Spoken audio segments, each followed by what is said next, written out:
Welcome to CrewsVs UK. The week leading up to the first ever episode, we did a few launch events, and the one we're going to have a look at today is known as the Launch Run. A very simple concept, going from North London to Central London. You say simple, but these boys still managed to get lost. You sure you gave them all the same map? Believe me, I did.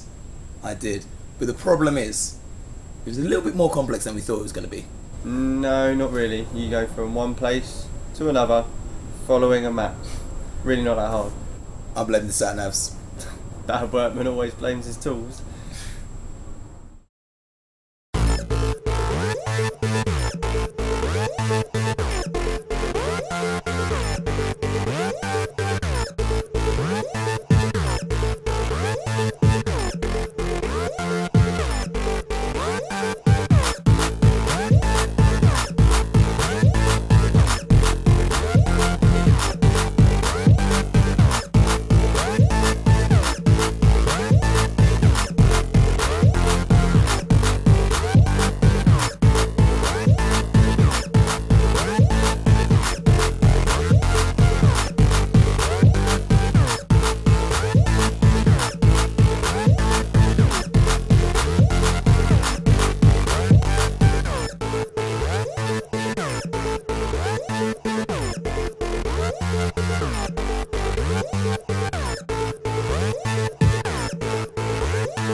For one of CrewsVs UK's launch events, we decided to do a cruise from Enfield through Leicester Square, then to a club in Embankment.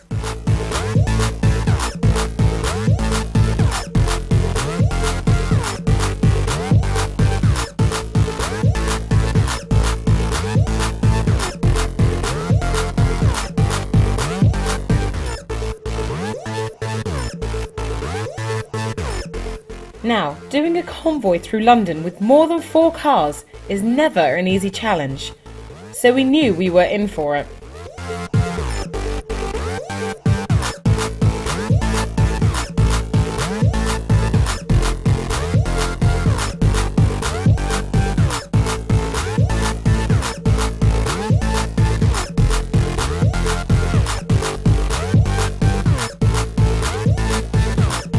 Starting in Enfield at 8 PM, we caught up with some great cars, but due to London traffic, people were already late, which held us up from the start.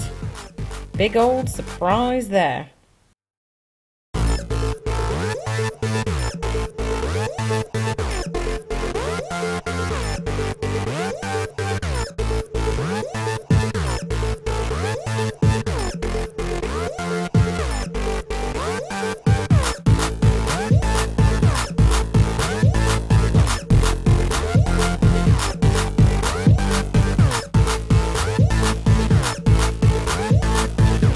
Leaving Enfield, we hit the streets, stopping almost immediately to make sure everyone got out of the car park in one piece.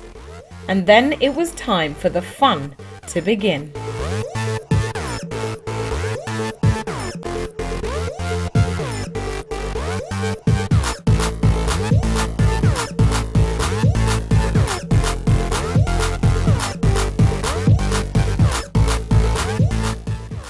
The cruise was very different, with a wide range of cars, no tunnels, just open road, and we had nothing but pure entertainment.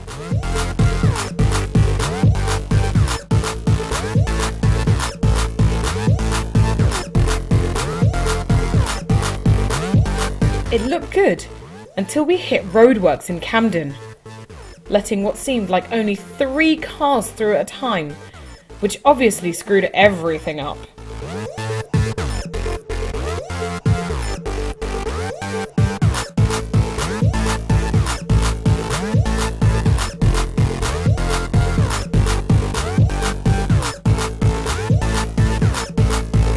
After this major setback, lots of people started to get really lost.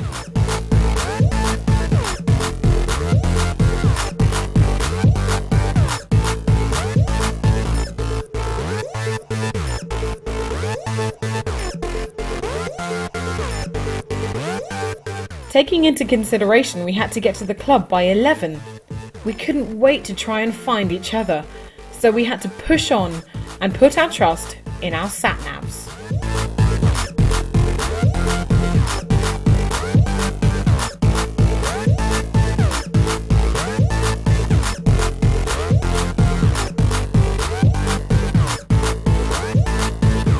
This left London with about 50 high-powered cars spread around, and as if things couldn't get any worse, as we hit Leicester Square, we hit even more roadworks and more traffic jams.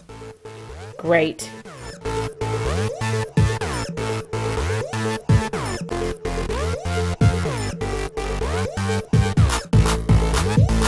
We eventually reached our destination, so we got going with photos of some of the cars and a few girls.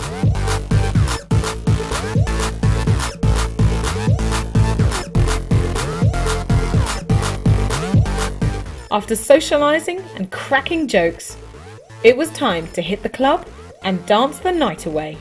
Cameras weren't allowed in the club, which was probably good, because one thing we've realised is that far too many people in the automotive industry can't dance.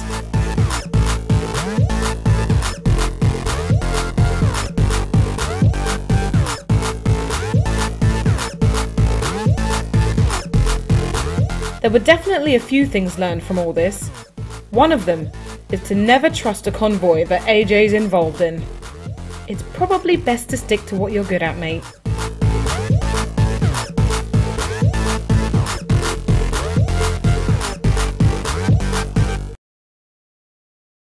Dude, seriously, are you actually going to get from one place to another without getting lost in between or actually ending up where you're meant to be?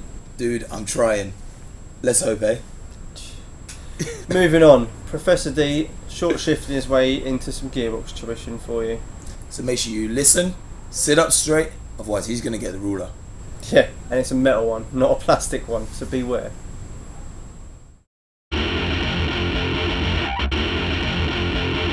Professor D. Hi, today we're going to talk about gearboxes. The purpose of a gearbox is to balance the relationship of engine speed to car speed. This can be done a number of ways. You have your manual transmission, which, as it suggests, is the way that the driver can select the gear in relationship to the engine speed and the vehicle speed.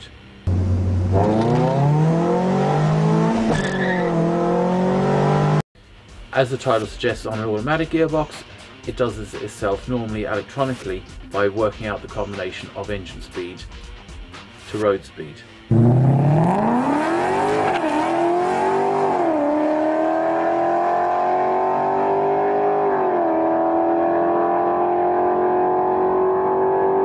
With a manual transmission, it gives the driver full control. The driver can control the gearbox with the clutch, and also gives the driver full use of the gears through the application of the gear stick, which allows the driver to control the gears for any given situation at a given time. Then lastly, we have a Tiptronic, which can really be seen as a combination of both manual transmission and an automatic transmission, where it gives the driver control to change gears relative to application and speed, but without the need of a clutch.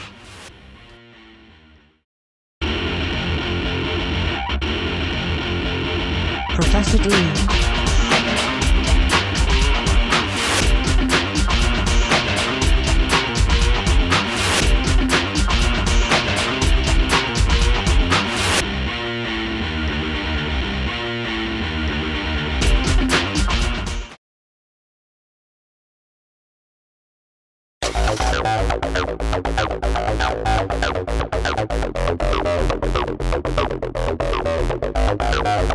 60-second rundown.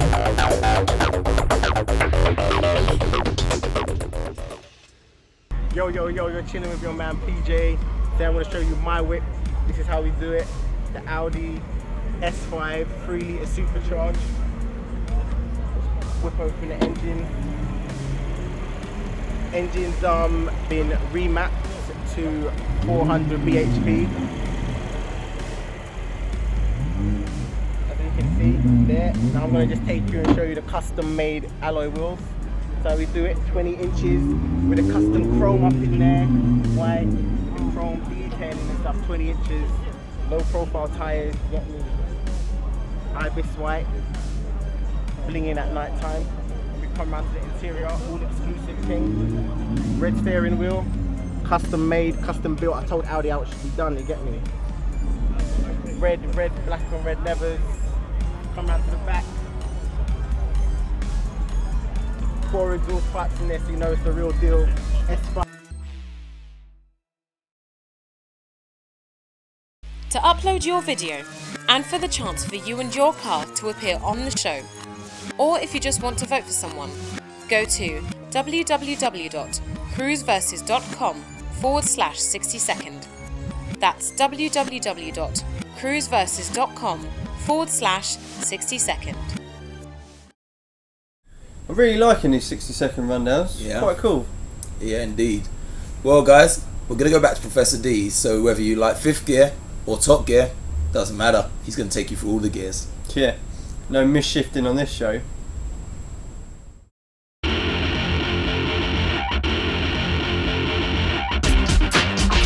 Advanced class. In the performance industry, motorsport, and here at Garage D, we deal with manual transmissions. When we upgrade our engines, go for high horsepower, we restrict our power band, which is normally at the upper end of the rev range. For this, we need a close ratio gearbox.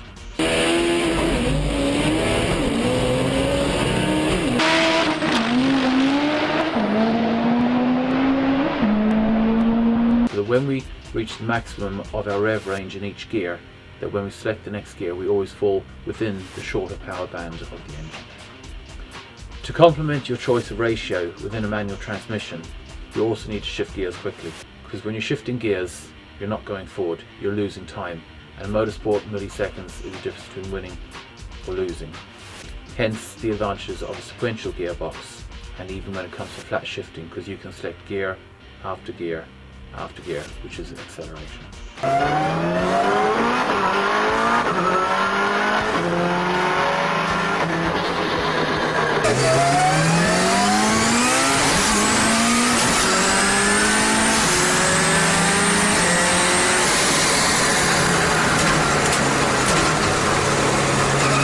With the extreme G-forces created, this often brings the need for a sequential gearbox, which is your manual transmission but with the gear lever actuating in the one direction. So when you're going up the gears, you're pulling back, and when you're braking and slowing down, you're pushing the gear lever forward away from you. Taking these factors into consideration, it isn't just the ratio choice which is important for your engine, but also when you do upgrade your engine, the higher horsepower means that you need a lot stronger gearbox for overall reliability.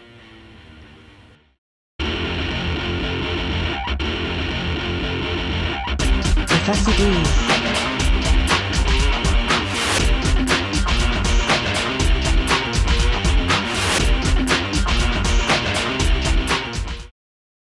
That reminds me, actually, maybe I should improve the gearbox on my 180. Dude, first thing you need to do is actually get that car running. Yeah, well, if you didn't keep robbing all my time, then maybe I'd get half a chance to finish it. Was it because I was black? Yeah, bro. Well, we're going to go to another meet over in Wolverhampton. Ah, it's another charity event, isn't it? Yeah. Yeah, it's great that the clubs and forums are doing a bit for charity. Definitely. But where's Wolverhampton? It is that way.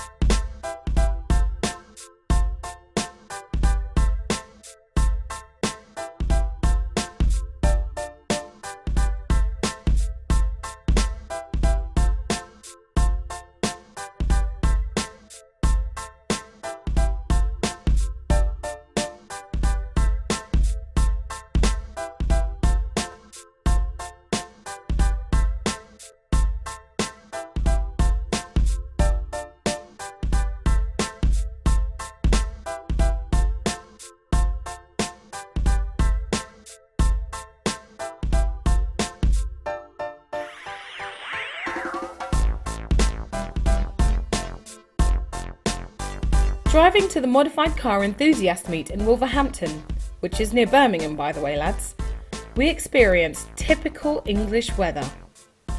Only in this country can you experience all 4 seasons in one day. There was cloud, sun, rain, wind, and it seemed like it wasn't going to let up at all.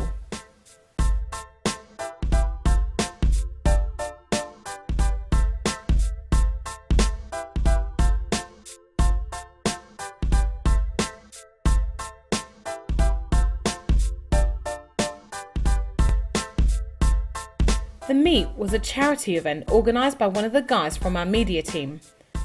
It's the second year of this meet, and as the first year was so successful, we were expecting a great turnout, providing the weather held up.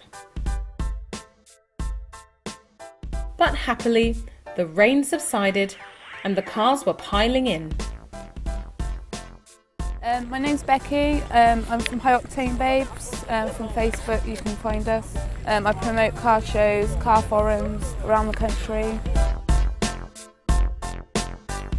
Quite busy, yeah, very surprised at what it's turned out, which is good. Yeah, today we're here to collect money for cancer research, which is a good turnout for tonight, which goes to a good cause.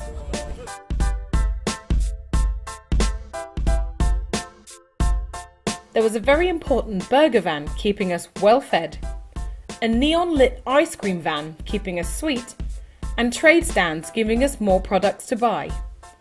And with only a £3 entry fee, the day was shaping up to be a good one. Okay, my name's Nick Lindop. I've come here to basically come with Defined Rides from Telford to come and see what the car scene is. It's a 2009 Suzuki Alto. At the minute from standard, I've basically bought it from standard. I've taken it and debadged it apart from the front, which I've carbon fibered.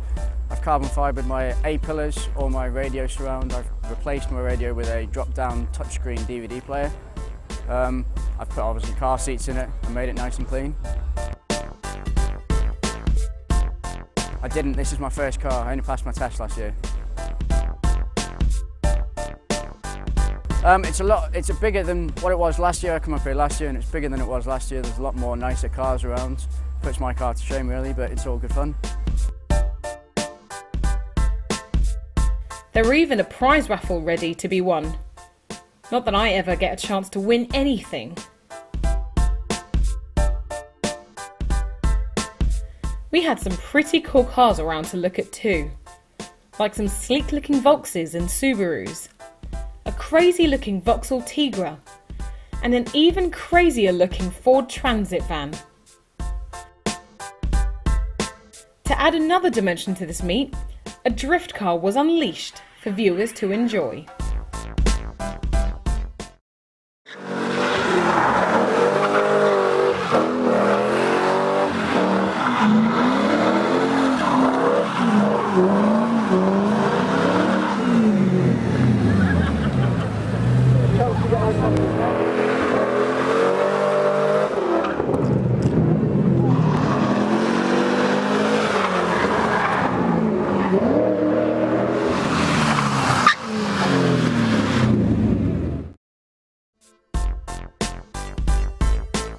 Then came the moment that all the guys had been waiting for. The models. There was a little competition at the event, looking for the finest model at the show.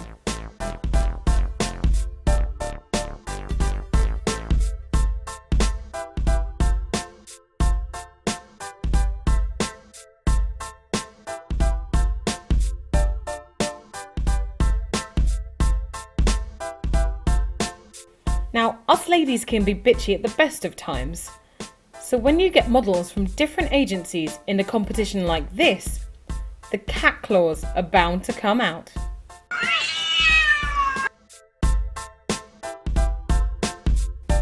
There were some rules for the girls to follow, which were quite simple.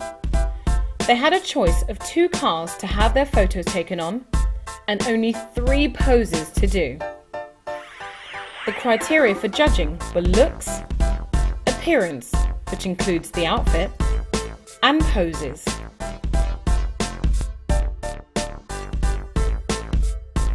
The winner of the day was Charlotte Key from Kenton Photography Agency. Well done, girl. I am Tori Mercedes. I'm Charlie Jacob. And we're here with Mikey G for the G-Force Girls, which is done leg. It's pretty good, the vibe and the atmosphere is really good. Just cold, but we're getting there. Just keep dancing. Wiggle. Wiggle. Right. Yeah, we think it went well. No competition at all. Absolutely none.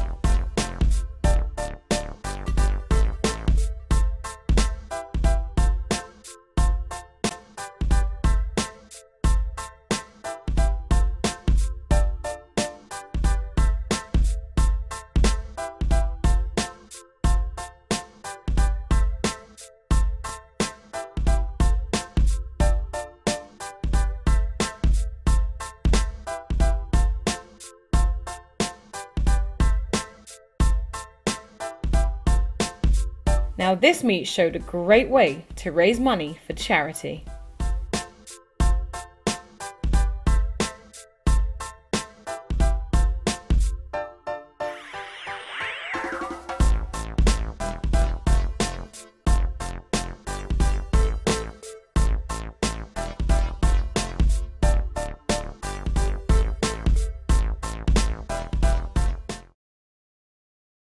Another great event, and I think with the whole charity thing it helps bring the community a little bit closer and more warming towards car enthusiasts. Yeah, definitely. And as I always say, the whole point of the show is to change the image of car enthusiasts out there. Everyone always thinks that we're vagabonds. Yeah. We're not. Yeah, hopefully there'll be a few less Section 59s as well. Exactly. And on that note, I think we'll end it. We'll catch you next week. Coming up next week, we have a special on one of the first big shows of the year, the Fast Show. Lots of people, lots of cars, plenty of madness.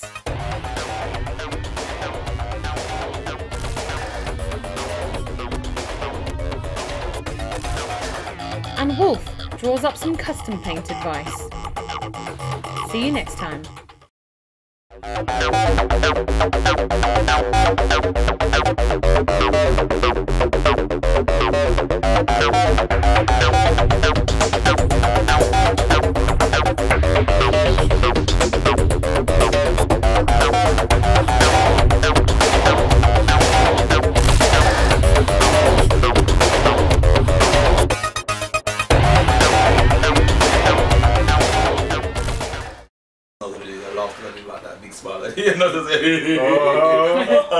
My name is Henry.